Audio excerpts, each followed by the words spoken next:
नेहमी मी सांगते त्या पद्धतीत आपल्याला पाणी आणि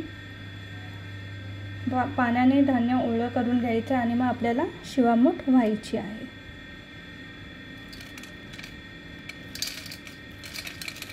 शिवा शिवा महा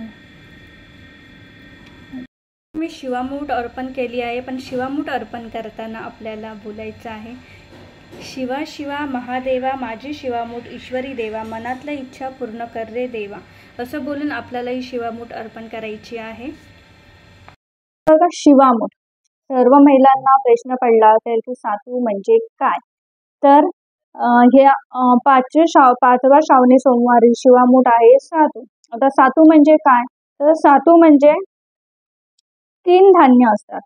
3 प्रकारची धान्य आहेत. गहू, तांदळाची साल, ज्यांना आपण सालीचे तांदूळ जे असतात, तुम्हाला कधी कोकणाकडले असाल तर कदाचित तुम्हाला माहिती असेल सालीचे तांदूळ कसे असतात ते, आणि हरभरा, अख्खा हरभरा, हरभऱ्याची डाळ नाही, अख्खा हरभरा, हे 3 धान्य मिळून सातू बनतात आणि त्याची शिवामूठ आपल्याला व्हायची आहे. बघा, दही भाताचं लेपन कसं करायचं आहे. तर दही भाताचं लेपन तुम्हाला वाटेल की हिचं काहीतरीच असतं, हिचं काहीतरी ऐकावं ते नवीनच असतं, तर असं नाहीये. तुम्ही जर केंद्रात जात असाल किंवा तुमच्या आजूबाजूला जवळपास केंद्र असेल तर तुम्ही तिथे जा. श्रावणी सोमवारमध्ये प्रत्येक सोमवारी तिथे दही भाताचं लेपन हे केलं जातं. आता तुम्हाला केंद्रात जायला जमत नसेल किंवा तुमच्या जवळपास केंद्र नसेल तर तुम्ही घरातल्या घरात सुद्धा हे करू शकता. बघा, दही भाताचं नैवेद्य आपण महादेवांना दाखवतो. सर्वात आवडीचं असं नैवेद्य हा महादेवांचा सर्वात आवडीचा असा नैवेद्य आहे. आता दही भाताचं लेपन कसं करायचं. बघा, शिवपिंड घ्यायची आहे आणि 1 चमचा भात 1 चमचा दही असं मिक्स करून, आपली शिवपिंड कशी लहानच असते त्यामुळे त्या मेजरमेंटने तुम्ही ते घ्या, तेवढं तरी समजेलच तुम्हाला. त्या मेजरमेंटने तुम्हाला ते काढून घ्यायचं आहे आणि पूर्ण शिवपिंडीला ते लावायचं आहे. समजलं. शिवपिंडी न दिसता ते पूर्ण शिवपिंडीला तुम्हाला ते लावून घ्यायचं आहे.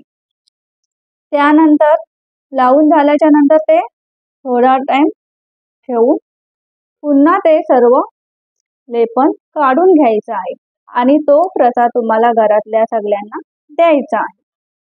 बघा, भात तुम्ही शिजवून घ्याल त्यामध्ये तुम्हाला मीठ टाकायचं नाहीये, ठीक आहे. मीठ न टाकता तुम्हाला तो भात घ्यायचा आहे, त्यात दही मिक्स करून तुम्हाला ते पूर्ण लेपन शिवपिंडीला करायचं आहे.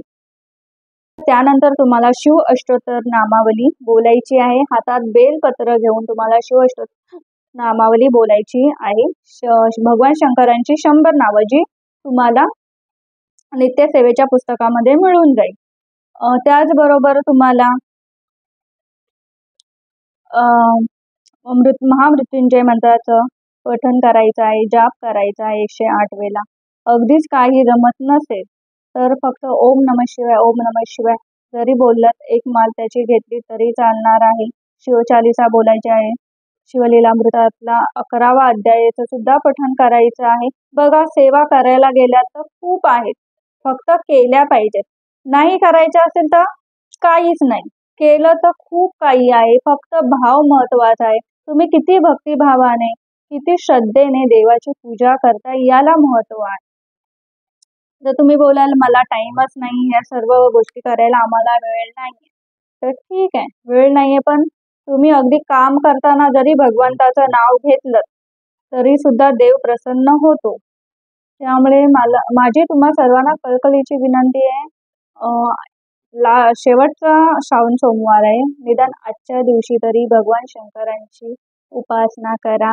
अमावस्या आहे, पितरांची सेवा करा, पितरांची सेवा करा, दान धर्म करा. तुम्हाला शक्य होईल त्या पद्धतीमध्ये दान धर्म करायचा प्रयत्न करा, चांगलं वागायचा प्रयत्न करा. नक्कीच पितर तुमच्यावरती प्रसन्न होतील, त्यांची कृपादृष्टी राहील तुमच्यावरती, त्यांची कृपादृष्टी राहील. यासारखं काहीतरी चांगले कर्म करायचा प्रयत्न करा. वेळ काढून माझा व्हिडिओ बघितल्याबद्दल धन्यवाद. माझा व्हिडिओ जर तुम्हाला आवडला असेल तर प्लीज लाईक, शेअर आणि सबस्क्राईब करायला विसरू नका. झालेली सेवा महाराजांच्या चरणी रुजू करून मी आजचा व्हिडिओ इथे संपवते आहे. श्री स्वामी समर्थ.